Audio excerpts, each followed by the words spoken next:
Praise lord, హల్లెలూయా, స్తోత్రం. 30వ దినము మరి ప్రారంభించిన మొదటి దినం నుండి ఈ దినం వరకు దేవుడు అద్భుతంగా నడిపిస్తున్నటువంటి ఈ యొక్క 40 దినాల కృతజ్ఞత మరియు విజ్ఞాపన ప్రార్థనా కూడికకి మళ్ళా దేవుడు సజీవులుగా మనందరం తీసుకొచ్చినందుకు ఆయనకు వేలాది స్తోత్రాలు చెల్లించుకున్నాం. ఇప్పటి వరకు బిడ్డలు అనేక కీర్తన ద్వారా దేవుని ఘనపరచారు. మరియు 1-2 కీర్తన ద్వారా దేవుని ఘనపరిచి ఆరాధిద్దాం. హల్లెలూయా, స్తోత్రం.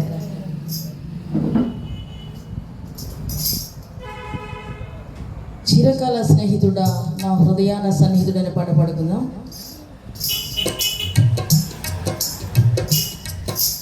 చిరకాల స్నేహితుడా, నా హృదయాన సన్నిహితుడా, చిరకాల స్నేహితుడా, నా హృదయాన సన్నిహితుడా, నా తోడు నీవయ్యా, నీ స్నేహం చాలయ్యా, నా నీడ నీవయ్యా, ప్రియ ప్రభువా యేసయ్యా, చిరకాల స్నేహం ఇది నా యేసు స్నేహం, చిరకాల స్నేహం ఇది నా యేసు స్నేహం, చిరకాల స్నేహితుడా, నా హృదయాన సన్నిహితుడా, చిరకాల స్నేహితుడా, నా హృదయాన సన్నిహితుడా, బంధువులు వెలివేసిన వెలివేయని స్నేహం,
నా హృదయాన సన్నిహితుడా నా తోడు నీవయ్యా నీ స్నేహం చాలయ్యా నా నీడ నీవయ్యా ప్రియ ప్రభువు యేసయ్యా చిరకాల స్నేహం ఇది నా యేసు స్నేహం చిరకాల స్నేహం ఇది నా యేసు స్నేహం. హల్లెలూయా హల్లెలూయా స్తోత్రం స్తోత్రం. అందరం కలిసి లేచి నిలబడదాం, ఆయన నామాన్ని ఆరాధించుకుంటూ ఆయన నామం కనపరుద్దాం.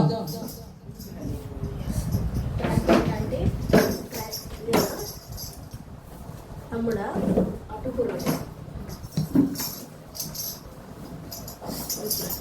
హల్లెలూయా. నా బలమా నా కోట ఆరాధనానికి, నా దుర్గమా నా ఆశ్రయమా ఆరాధనానికి అనే పాట రాజా నీ భవనములు రెయ్యి పగలు వేచి ఉందును అనే ఆరాధన గీతం పాడుకుంటూ ఆయన నామాన్ని ఘనపరుద్దాం. ఈ రాత్రికాల సమయంలో పరిశుద్ధాత్మ దేవుడు మన మధ్య సంచారం చేయుచుండగా 10 దినాలు ఇంకా మన ముందున్నాయి. అందరూ ఆత్మతో సత్యముతో ఆయన ఆరాధిద్దాం. హల్లెలూయా హల్లెలూయా స్తోత్రం.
పగలు వేచి ఉందును, స్తుతించి ఆనందింతును, చింతలు మరచెదను, స్తుతించి ఆనందింతును, చింతలు మరచెదను.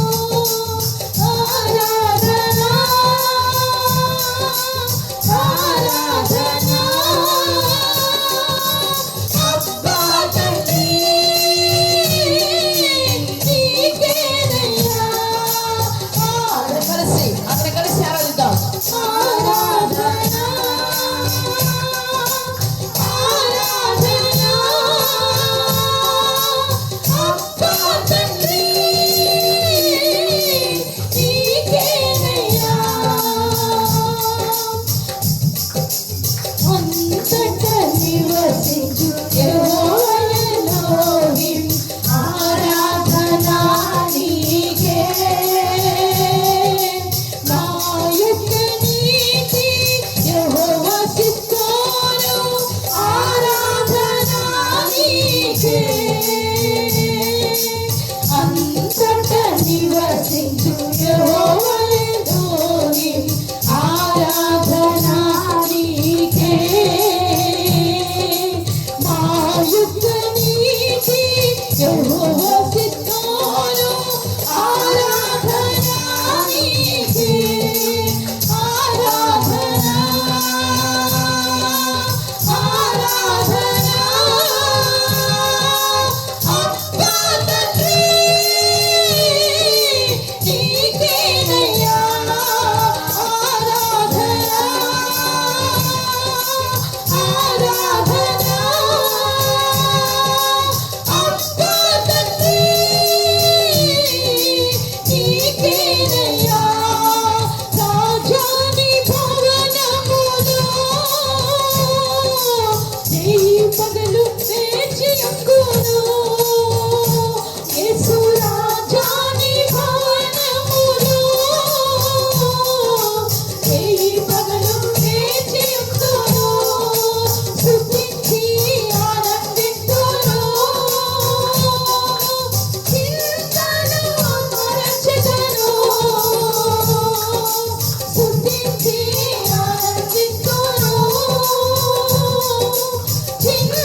హల్లెలూయా. అందరం ఆయన ఆరాధిద్దాం, పరిశుద్ధాత్మ దేవుని ఆరాధిద్దాం. హల్లెలూయా. స్తోత్రం స్తోత్రం. పరిశుద్ధాత్మ అభిషేకం మన మధ్య ఉంచుండగా దేవ మనందరం కూడా చేతులెత్తి ఆయన నామాన్ని ఆరాధిస్తూ ఆయన నామాన్ని ఘనపరుస్తూ గొప్ప దేవుడు, మహిమగల దేవుడు, అద్భుతాలు చేయడు, ఆశ్చర్య కార్యాలు జరిగించు ఈ రాత్రికాల సమయంలో మన ముందు 10 దినాలే ఉంటుండగా ఆయన ఆవిడికలను బట్టి మీకు స్తోత్రాలు నాయన. అద్భుతంగా అనేక స్వస్థతలు ఇస్తున్నటువంటి గొప్ప దేవ మీకు స్తోత్రాలు నాయన. బిడ్డ నిలబడి చెప్తున్న సాక్ష్యాన్ని బట్టి మీకు వందనాలు స్తోత్రాలు నాయన. దినదినము మీరు నాయన నీ ప్రియ బిడ్డలకు ఆహారం ఇస్తూ సమృద్ధిస్తున్న దేవా మీకు స్తోత్రాలు నాయన. ఇవన్నీ మీరు చేసే గొప్ప కార్యాలే నాయన. మా వల్ల అయితే కాదు నా ప్రభువా, ఇవన్నీ పరిశుద్ధాత్మ కార్యాలేనా నా ప్రభువా. అయ్యా మీరు మా మధ్య ఉన్నందుకు, అయ్యా ఇక మందిరంలో మీరు ఉన్నందుకు, మీ సన్నిధి ఇక్కడ ఉంచినందుకు, మీకు అనుదృష్టి ఉంచినందుకు, మీ మనస్సు ఉంచినందుకు మీకు వేలాది స్తుతులు స్తుతులు స్తుతులు స్తుతులు స్తుతులు స్తుతులు స్తోత్రాలు చెల్లిస్తూ పరిశుద్ధాత్మ దేవుడా ముందున్న కార్యక్రమాలు అయ్యా నీ యొక్క తండ్రి సేవకుని మీరు నిలబెట్టి అయ్యా మీరు మాట్లాడి ప్రతి మాట నా తండ్రి మాకు మా కుటుంబాలకు మా హృదయాలు తెప్పరల చేయమని, అయ్యా ధైర్యమును దయచేయమని, బలమును దయచేయమని, మీ మాటలు మాకు స్వస్థతనిచ్చేవిగా ఉండాలని అయ్యా ఇదిగో తండ్రి ఇక్కడ నిలబడుచున్న ప్రతి ఒక్క బిడ్డను మీరు నారాయణ అభిషేక ఆత్మతో నింపమని యేసయ్య ఘనమైన నామములో ప్రార్థించి అడిగి వేడుకొంచున్నాను గొప్ప తండ్రి. యేసయ్యకి మహిమ కలుగును గాక. మీ అందరికీ వందనాలమ్మా. ఇప్పుడు దాకా పాటలతో యేసయ్యని మహిమపరిచారు. మనందరం యేసయ్యని మహిమపరిచినందుకు యేసయ్యకి మహిమ కలుగును గాక. చిన్న 2 మాటలు మనం చెప్పుకుని వాక్య భాగంలోకి వెళ్దాము. ఏమనగా నేను రోజు చెప్తున్నదే అని మీరు వేరే విధముగా అనుకోవద్దు. ఆయన ఒక శక్తి తెలియాలని నేను చెప్పుచున్నానండి. అంతేకాని రోజు నేను చెప్పడానికి ఇదేమి కాదు. దేవుడు ఒక మహిమ అందరికీ తెలియాలి, అందుకే చెప్తున్నాను. నాకు ఒక అద్భుతమైన దర్శనము దేవుడు చూపించాడు.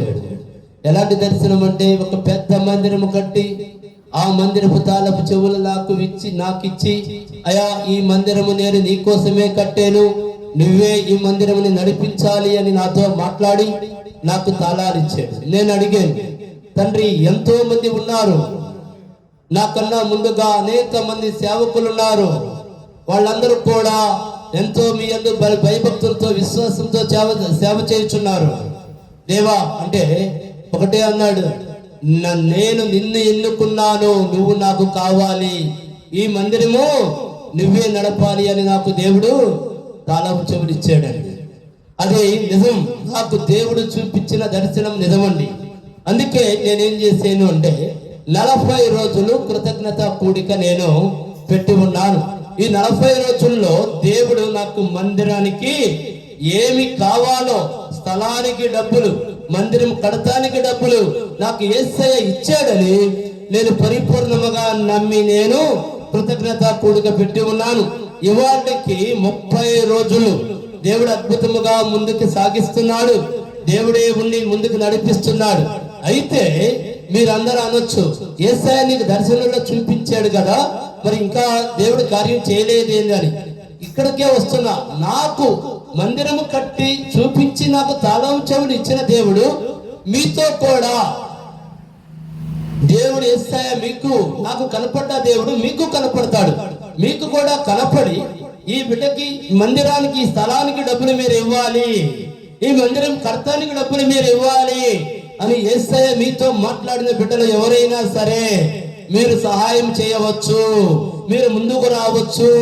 నాకు చూపించిన యేసయ్య మీతో ఖచ్చితంగా మాట్లాడతాడు. మన దేవుడు కార్యము జరిగించే దేవుడు, కార్యము చేసే దేవుడై ఉన్నాడు గనక అందుకే బలమైన విశ్వాసంతో నేను ముందుగా కృతజ్ఞత కూడిక పెట్టుకొని ఉన్నానండి. ఈ సందేశం విన్నవారు ఎవరైనా సరే, దేవుడు మీతో మాట్లాడి దేవుడు ప్రేరేపించబడ్డ వారు ఎవరైనా సరే స్థలము కొనడానికి, మందిరము కడతానికి మీరు సహాయం చేయవచ్చు. కింద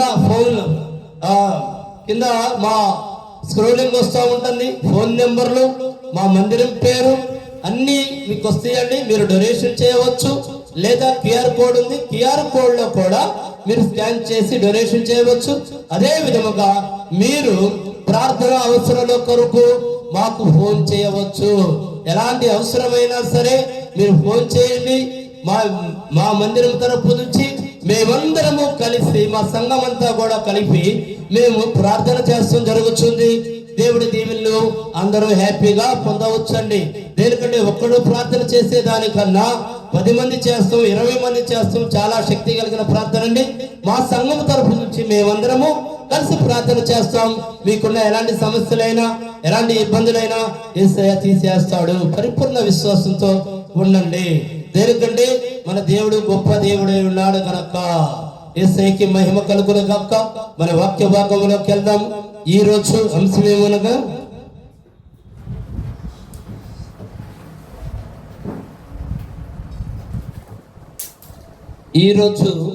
ఏమనగా, బలహీన పడ్డవారిని బలపరిచే దేవుడు. దేనికంటే ప్రతి ఒక్కరు కూడా బలహీన పడిపోతా ఉంటారు. దేనికి? మనం అడిగిన వెంటనే కనుక కార్యం జరగకపోతే ఏం జరిగింది? బలహీనం. అంటే అప్పవాది కాసుకొని ఉంటాడు. ఎందుకు కాసుకొని ఉంటాడు? వాడు వెంటనే నీళ్ళకు జ్వరపడేస్తాడు. జ్వరపడేసి అంటే ఒక చిన్న మాట చెప్పుకుందాం. మనకు బాగా లేదు, మనం ప్రార్థన చేసి యేసయ్య తగ్గిస్తాడు. ఇక నీకున్న సమస్యని యేసయ్య దగ్గరికి నువ్వు తీసుకెళ్ళావు, ఆయన తగ్గిస్తాడని విశ్వాసంతో ఉంటే తగ్గిపోయింది. కానీ కొంతమంది ఇది చాలా ఫాస్టింగ్ కాబట్టి ఇన్స్టెంట్ మిరాకిల్స్ కోరుకుంటా ఉంటారు. ఇన్స్టెంట్ మిరాకిల్ జరగలేదనుకో, వెంటనే నిన్నేం చేసింది? బలహీనపరిచేసింది. ఏది? వాడు కాచుకునే ఉంటాడు. నువ్వు ప్రార్థన చేస్తున్నా వాడు నీ పక్కనే ఉంటాడు. దేనికి? నువ్వు ఆమేన్ అనే లోపు నీ బలహీనత ఏంటో వాడికి తెలుసు. చూసావా, నువ్వు ప్రార్థన చేసేవు, తగ్గిందా అని వెంటనే బలహీనపరుస్తాడు.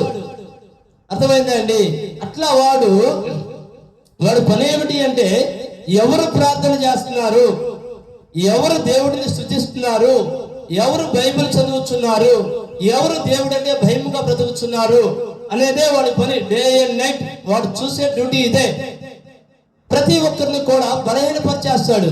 కానీ మనమేం చేయాలి అంటే ప్రార్థనతో బలపడాలి. మన దేవుడు ప్రతి ఒక్కరిని కూడా బలపరిచే దేవుడు అండి. విశ్వాసం ఒకటి మనకు ఉంటే చాలు. బలహీనపడ్డ వారిని బలపరిచే దేవుడు మన దేవుడు. ఎలాంటి దేవుడు? బలహీనముగా ఉన్నారు అంటే అది ఎలాంటి బలహీనత అయినా కావచ్చు. అంటే బలహీనత అంటే ఏమిటి? మనం దేనికోసం ఎదురు చూస్తాం, ఆ కార్యం జరగకపోతే ఏం జరుగుతుంది చెప్పండి? వెంటనే ఆ కార్యం జరగలేదని మనము బలహీనపడిపోతాం. అంటే మీరు బలహీనపడరు, నేను బలహీనపడను. బలహీన పరచబడతాం. ఎవరితో? అపవాదితో. అందుకే మనం ఏం చేయాలి అంటే వాక్య భాగంలోకి వెళ్ళి తెలుసుకుందామండి. యెషయా గ్రంథము 40వ అధ్యాయము 29 చదవండి.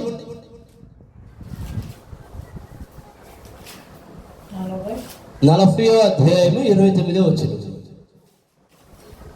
అమ్మా, యెషయా సొమ్మసిల్లిన వారికి బలమిచ్చువాడు ఆయనే. ఎవరమ్మా? నువ్వు బలహీనంగా ఉన్నావా? సొమ్మసిల్లిపోయావా? ఇక నా వల్ల కాదు, నేనేమీ చేయలేను అని నువ్వు అనుకుంటున్నావా?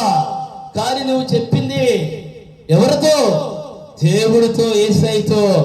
ఆయనతో ఏదన్నా ఒక్క మాట చెప్తే ఆయన ఊరుకుంటాడా? ఖచ్చితంగా ఊరుకోడండి. దాన్ని నెరవేర్చే తీరుతాడు. ఆ కార్యం చేసే తీరుతాడు. కాకపోతే కొద్దిగా టైం పట్టవచ్చు. ఆ టైం వరకు ఆ దేవుడు దీవెనలు వచ్చే లోపు నేను ఏం చేస్తాడు తెలుసా? అపవాది మార్చేస్తాడు. అక్కడ నీకు ఎలా కార్యం జరిగింది? నువ్వు విశ్వాసంతో ఉండాలి.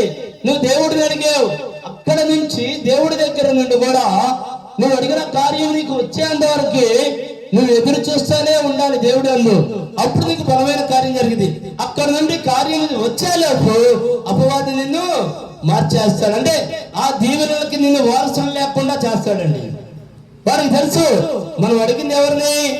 దేవుడిని. అక్కడ కార్యం జరిగిద్దనే విషయం మనకన్నా ఎక్కువగా ఎవరికి తెలుసు అంటే అపవాది గడికే బాగా తెలుసు. మన దేవుడి గురించి తెలుసు, మన దేవుడి శక్తి గురించి తెలుసు, మన దేవుడి పవర్ ఏంటో వాడికి తెలుసు.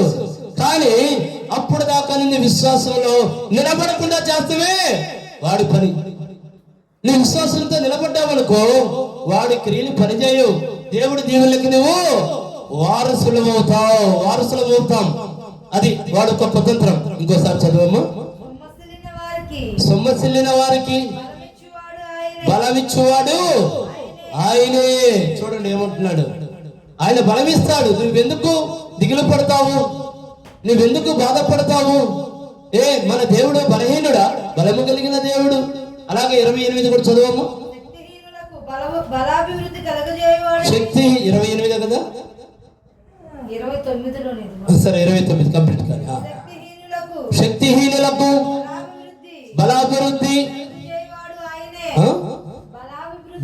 బలాభివృద్ధి కలగ చేయువాడు ఆయన. చూడండి ఏమంటున్నాడు, నేనే కదా అన్ని చేసేదని దేవుడు వాక్యం రూపంలో మనందరినీ కూడా బలపరుస్తున్నాడండి. దేనికంటే మనందరం కూడా ఏ మాత్రము కూడా బలహీన పడకూడదు. మన దేవుడు వాక్యం రూపంలో మనతో మాట్లాడుతున్నాడండి. దయచేసి మన దేవుడి పైన విశ్వాసం ఉంచండి చాలంతే. మిగతా కార్యాలన్నీ కూడా ఎవరు చేస్తారు? దేవుడే చేస్తాడు. మనం నమ్మితే చాలు. వాక్యంలో ఏమనుందంటే, మనం నమ్మితే ఎవరు నమ్మాలి? మనం ఎవరినైతే యేసయ్యని నమ్ముతామో ఆయన నమ్మితే, నన్ను నమ్మితే నా మహిమను చూస్తారన్నారు. ఆయన మహిమ మన మీదకి వచ్చేంతవరకు మనం ఏం చేయాలి? ఆగాలి. ఆయన మహిమను మనకి చూడాలి. ఈ తపన ఉండాలి. నేను నా దేవుడిని అడిగాను, ఆయన దీవెనలు నా మీదకు వస్తే కాదు వచ్చినాయి. ఎందుకంటే మనము ఎలా ఉండాలి? మనం దేవుడిని అడిగాము, ఆయన దీవెనలు మన మీదకు వచ్చినాయి అండి. ఇంత మొండి ప్రార్థన ఉండాలి. ప్రతి మనిషిలో ఏముండాలి అంటే మొండితనం ఉండాలి. మన దేవుడు అంటే బలమైన విశ్వాసం ఉండాలండి. దేనికంటే ప్రతి ఒక్కరికి కావాల్సింది ఏమిటో తెలుసా? బలమైన విశ్వాసం. ఇంకోసారి చదువమ్మా ఇదే. సొమ్మసిల్లిన వారికి బలమిచ్చేవాడు ఆయనే. శక్తిహీనులకు బలాభివృద్ధి కలగజేయవాడు ఆయనే. ఇక్కడ నువ్వు అనుకోవచ్చు, నా శక్తి నశించింది, నేనేమి చెయ్యలేను. నువ్వేమి చేయవద్దు. నీతో చేపించేవాడు ఎవరు? దేవుడు. నీకు శక్తి ఇచ్చే ఎవరు? యేసయ్య. నిన్ను నడిపించేది ఎవరు? యేసయ్య. ఆయన ఉండగా నీకెందుకు భయం? నువ్వు చేయవలసింది ఒక్కటే, నమ్మకం కోల్పోవద్దు. మన దేవుడి పట్ల విశ్వాసం కోల్పోవద్దు. అంతకు మించి నువ్వేమీ చేయవద్దు. నువ్వు ఒకసారి ప్రార్థించేవా? నీవు పలికిన మాట యేసయ్య విన్నాడు అని నమ్ము. ఇంతే నువ్వు చెయ్యి. కార్యాలు ఆయన చేస్తాడు, అద్భుతాలు ఆయన చేస్తాడు, పని ఆయన చేస్తాడు, క్రియ ఆయన చేస్తాడు. నువ్వేమీ చేయవద్దు, నమ్ము. దేనికంటే మనం ఏమీ కూడా చేయలేము. యేసునామములో సమస్తము చేసేది యేసయ్యే. కాబట్టి మనము చేయవలసింది ఒకటే. నేను ఎవరితో మాట్లాడాను చెప్పండి? దేవదేవుడితో. నాకున్న సమస్యలు, నాకున్న బాధలు, నాకున్న ఇబ్బందులు, నాకున్న ప్రతిదీ నేను ప్రార్థన అనగా అదే. మనకున్న ప్రతిదీ కూడా ఎవరితో చెబుతాం? దేవుడితో చెప్పాం. ఇక మనం భయపడాల్సిన అవసరం లేదు. ఉందంటారా? ఆయన చూసుకుంటాడు. నమ్మకం మాత్రం ఉంచంతే. మనం ఏముంచాలి? నమ్మకం ఉంచాలంటే దేవుడి పైన. మనం చేయవలసిన పని నమ్మకం ఉంటే చాలండి. ఆయన నమ్మాలి. 28 కూడా చదవమ్మా. నీకు తెలియదా? నీవు వినలేదా? భూదిగాంతములను సృజించిన యెహోవా నిత్యుడగు దేవుడు ఆయన. ఆయన సొమ్మసిల్లడు, అలయడు. ఆయన ఏమో జ్ఞానమును, ఆయన జ్ఞానమును, ఆయన జ్ఞానమును శోధించుతా అసాధ్యం. ఏమంటున్నాడు చూడండి. ఆయన సొమ్మసిల్లుతాడా? నువ్వు సొమ్మసిల్లుచున్నావు. ఒకసారి అడుగుచున్నావు, 10 సార్లు అడుగుచున్నావు, 100 సార్లు అడుగుచున్నావు. నువ్వేమనుకుంటున్నావంటే యేసయ్యా నా మొర ఆలకిస్తల్లా అని తప్పుడు తనము బోధిస్తుందండి నీతో అపవాది. తెలుసా? నువ్వు పలికిన ప్రతి మాట, నీ నాలుగు నుంచి వచ్చిన ప్రతి మాట యేసయ్య వింటున్నాడు. ఆయన వింటున్న దేవుడు. ఆయన నిన్ను నన్ను మనందరినీ చూస్తున్న దేవుడు, కార్యం జరిపించే దేవుడు. అందుకే ఏమన్నాడు, నేను ఇంకోసారి చదవమ్మా 28, నీకు తెలియలేదా, నీకు తెలియలేదా, వినలేదా, నువ్వు వినలేదా, భూదిగంతములను భూదిగంతములను సృజించిన యెహోవా సృజించిన యెహోవా. ఎవరమ్మా భూదిగంతం సృష్టించింది? ఎవరు? ఆయనే కదా. నీకు తెలియదా? నా పవర్ ఏంటో నీకు తెలియదా? నా శక్తి ఏంటో నీకు తెలియదా?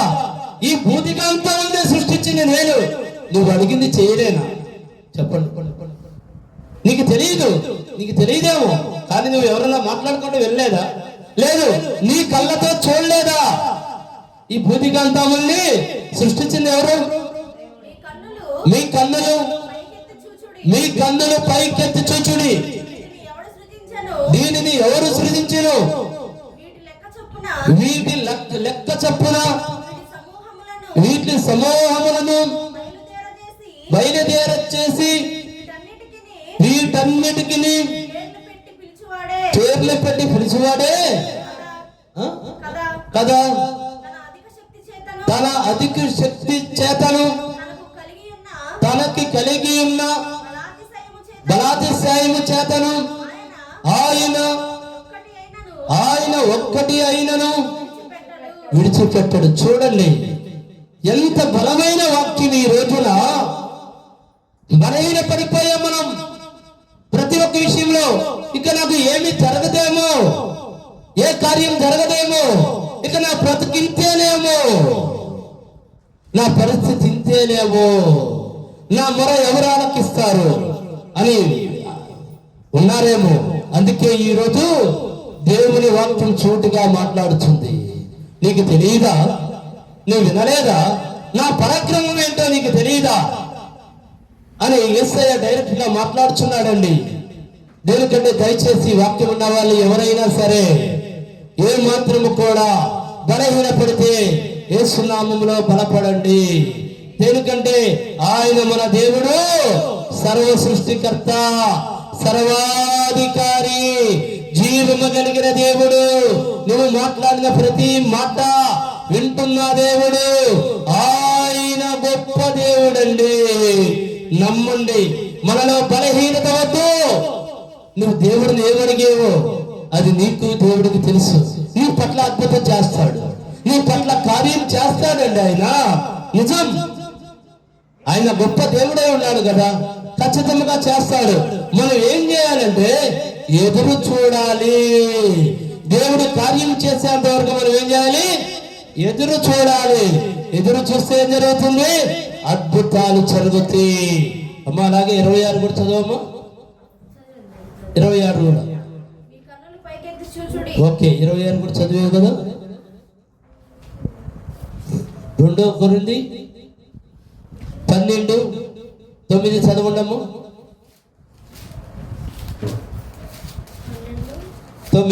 12 అధ్యాయము 9వ వచనం.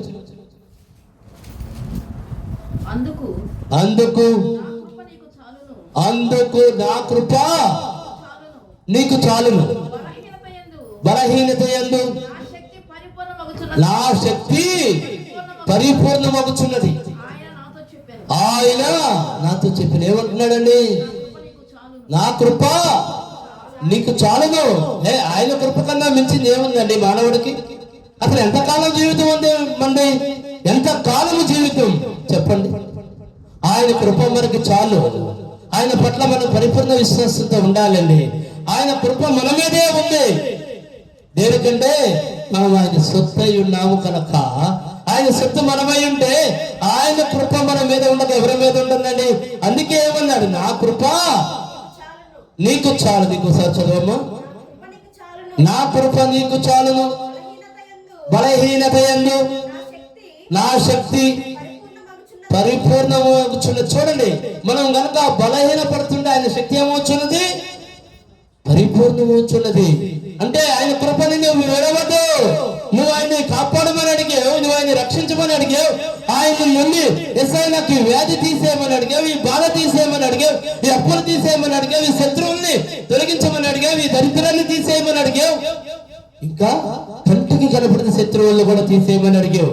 కానీ అక్కడ ఏమంటున్నాడు ఆయన చెప్పండి, నేను తినన్నాడా? నా కృప నీ పట్ల అధికమవును. అంటే నేను నీ మాట విన్నాను, నీకు సమాధానం ఎలా చెప్తాను?